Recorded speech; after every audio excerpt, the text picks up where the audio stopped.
הלו, מי התקשרתם? לצער בעלי חיים, דבר איתה. צער בעלי חיים, מדברת רונית, מה אני יכולה לעזור לכם? שלום לך רונית. שלום וברכה. שלום, נולד לי כלב עם 3 רגליים. מה זאת אומרת נולד עם 3 רגליים? נולד השבוע עם 3 רגליים.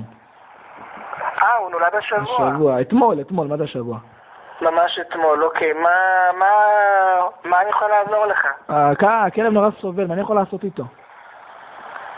תשמע, אם אתה רוצה, יש לנו פה מרכז בירושלים, ברחוב ההסתדרות, שם אתה יכול להביא את הכלב שלך ויטפלו בו בצורה נאה ויפה. את האמת, אני אוהב שהוא סובל הכלב הזה.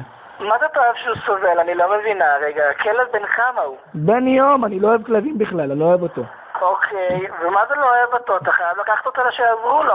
אם הוא קופץ על רגל אחת וממש בוכה, אתה חייב לקחת אותו תשמעי, אני עם קאטר הורדתי לו אתמול את הרגל, עם קאטר. הורדת לו את הרגל? עם קאטר, אני לא אוהב כלבים. אני לא מבינה, מה זאת אומרת? הורדתי לו את הכלב, את הרגל. אם אתה לא אוהב כלבים? אני לא אוהב כלבים, אני לא אוהב אותם, לא אוהב. אל תצעק. אני אצעק, אני לא אוהב כלבים, את לא מבינה? אני אשרוף אותו. אל תשרוף אותו, הכלב הזה יש לו חיים ויש לו... הכלב בתוך בריכה של בנזין עכשיו. מה זה בתוך בנזין? תוציא אותו משם. חלאס, הלך כפות, שרפתי אותו.